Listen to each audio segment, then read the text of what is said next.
네, 오늘의 첫 번째 섹터는요, 전기차입니다.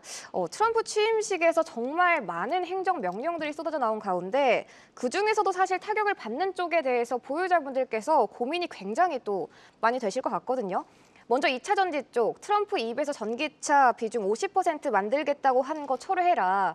그리고 보조금 폐지 검토까지 이제 지시가 나온 가운데 그렇다면 2차 전지 섹터는 앞으로 전반적으로 추가 하락은 불가피하다고 봐야 되는 건지 두 분은 어떻게 바라보실까요? 2차 전지주 어저께는 좋았습니다. 네, 그래서 이제는 완전히 바닥을 찍고 이제 올라가는가 싶더니만 오늘 또 취임식에서 전기차 보조금 폐지시키겠다. 네, 전기차 의무화 철회시키겠다라는 또 코멘트 나오자마자 또 다시 밀려 내려왔는데 단기적인 어떤 정책 당국자들의 코멘트에 의한 하락은 사실은 단기적인 악재로 이제 부각되고 그다음에 또 한번 시간이 좀 지나고 나면 또 올라오는 분위기인데요. LG 에너지 솔루션이 4분기 때 2,500억대의 이제 적자가 좀 나왔던 상황이잖아요. 2,200억대. 그래서 현재 흑자로만 좀 전환이 된다면 저는 전기차 2차 전지주 다시 한번 올라갈 것을 기대합니다만 어저께 양봉 오늘 음봉에 조금 밀려 내려온 종목들 다수가 좀 보이기 때문에 현재로서는 조금 가격 조정, 그다음에 기간 조정 이후에 재차 올라올 수 있는 그런 분위기로 본다면 당분간은 시장 주도주로 부각되는 좀 부담이 되겠지만 그래도 이대로 끝나진 않고 다시 한번 저점 찍고 올라올 수 있는 흐름이기 때문에 보유 중인 분들은 일단은 반등을 좀 기대하면서 홀딩 전략이 맞겠고요. 또 사시려는 마음이 있으신 분들은 조금 더 탄력 좋은 종목으로 집중하신다면 원하는 계좌 상승 나오지 않을까 생각이 되어집니다. 알겠습니다. 저점 찍고 반등이 나올 가능성이 있기 때문에 일단은 기다려보자라고 이야기해 주셨습니다. 저희 유튜브 댓글창에서도 2차 전지 보유자분들 걱정이 많으실 것 같은데 우리 장동욱 파트너, 네. 2차 전지 쪽 앞으로 전망 어떻게 바라보실까요? 일단은 큰 흐름은 그렇습니다. 저는 비중을 조금 축소한 후에 관망하자 이렇게 말씀드립니다. 최근에 보면 2차 전지가 이제 워낙 너무 많이 빠져서 바닥을 다지고 나서 단기 급반등이 나온 상태에서 단기 악재가 나오면 조금 밀렸는데 이 악재에 비해서 생각보다 오늘 적게 밀렸습니다. 그래서 이걸 반대로 말씀드리면 그래도 악재에 비해서 그렇게 민감하지 않고 바닥을 다지는 형국이 만들어질 가능성이 있기 때문에 여기서부터 이제 흐름을 잘 체크해야 될 것 같아요. 다시 바닥을 만들면서 돌리느냐 아니면 바닥을 완벽하게 이탈하면서 한 단계 더 아래로 빠지느냐. 그래서 그런 부분을 잘 체크를 해야 될 것 같고 오늘 보면은 의외로 적게 빠졌습니다. 에코프로가 한 5%, 에코프로비엠이 8%, 그다음에 포스코 DX가 4%, 포스코 엠텍 마이너스 3% 정도, 이제 LG 엔솔이 마이너스 4% 정도 빠졌는데 옛날에 만약에 이런 악재가 나왔으면 단기로 뭐 10% 이상, 많게는 뭐 20%씩 급락을 했거든요.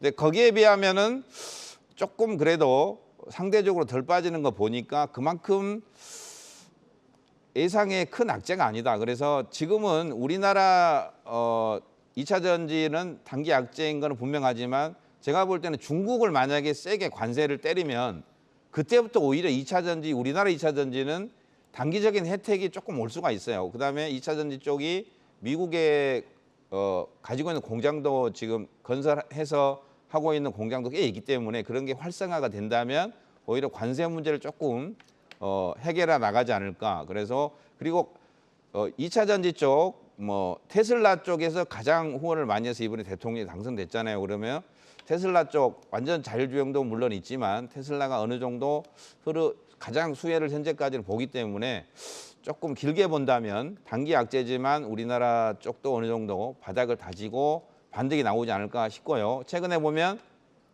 대형주 LG엔솔이나 뭐 포스코 쪽은 안 좋았지만 대주전자재료라든지 코스모 신소재 이런 종목, LF 배터리, 전고체 쪽은 저점에서 지금 한 30% 이상 올라온 종목도 꽤 있거든요. 그래서 차라리 너무 큰 대형주 에코프로 쪽이나 LG엔솔보다는 굳이 2차 전지를 하고 싶다면 대주전자나 코스모 신소재 이런 종목들 조정을 노려서 차라리 보는 게 낫지 않나. 그리고 나는 2차 전지 너무 뒤어서 싫다. 그러면 안타깝지만 비중을 조금 축소한 후에 관망해서 방금 전에 안인기 대표님께서 말씀하신 것 같이 거기에 빠져나온 돈은 나중에 그 종목이 안정되고 확인하고 매매를 하는 편이 나을 것 같고 그 돈으로 차라리 조금 섹터가 좀 빠른 종목의 섹터를 매매하는 편이 낫지 않나 싶습니다. 알겠습니다. 비중을 축소한 후에 관망하자라고 이야기해 주셨는데 그렇다면 자동차 쪽 일단 트럼프 행정 명령에 따르면 현대차, 전기차 3종 미국에서 보조금 지급 대상 제외된다. 이거 엄청난 악재인 것 같은데 완성차 업체 쪽은 어떻게 바라보실까요? 차트를 보시게 되면 이제 현대차도 최근에 음봉 4개, 5개.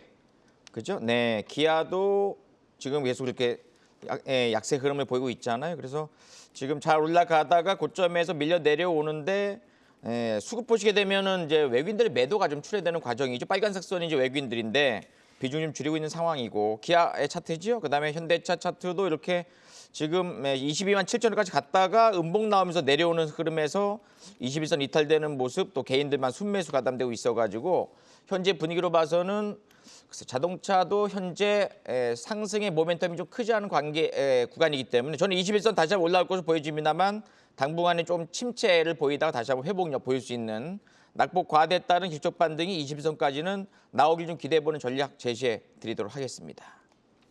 알겠습니다. 이렇게 자동차 관련해서 이야기해 주셨는데 우리 장동욱 파트너 네. 그렇다면 자동차, 완성차 업체 쪽 어떻게 바라보세요? 일단은 안 좋습니다. 뭐 계속 악재가 나옴으로써 안 좋고 그다음에 추세가 굉장히 좀 안 좋게 흘러가고 있고요. 현대, 기아 쪽이 이제 대표적인 우리나라 기업들인데 원래는 이제 수출을 많이 환율이 올라가면 수출을 많이 함으로써 수출에 대한 그 환율에 대한 기대치 때문에 원래는 수혜주가 돼야 되는데 현대, 기아 같은 경우에 미국의 공장도 많이 가지고 있고 그래서 지금은 특별하게 뭐 환율에 대한 그런 흐름은 안 받을 것 같습니다. 그리고 기아 같은 경우에가 이제 단기 추세가 이탈하는 구간이 한 9만 5천 원 구간을 만약에 이탈한다면은 장기 추세가 무너지기 때문에 시간이 돌리는데 시간이 좀 많이 필요할 것 같아요. 그다음에 현대차 같은 경우에 이제 추세가 장기 추세가 무너지려면은 추세 하단 라인을 잡자면은 HDS 차트 한번 보여주시면요. 현대가 지금 종가상 20만 원이거든요. 이 아래에 보면 빨간 라인이 장기 추세선인데 빨간 큰 라인 보이시죠?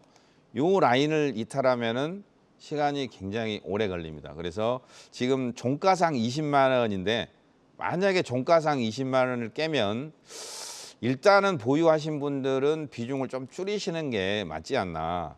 그리고 그 전에 보시면 그 전에 팁을 하나 드리면 이 네모 박스에 보면은 장기 추세가 깨면서 한 2달 이상의 조정으로 들어갔다가 이제 다시 한번 만들어서 올라가는 그런 형태가 나오거든요. 그래서 이런 형태가 좀 만들어질 가능성이 조금 있다. 그래서 현재 종가상 20만 원, 그다음에 기아 같은 경우는 9만 5천 원 이하부터는 좀 시간이 많이 걸리기 때문에 종가상 9만 5천 원 이하 축소, 현대차 종가상 20만 원 이하 비중을 줄이는 방향이 맞다 이렇게 보여집니다.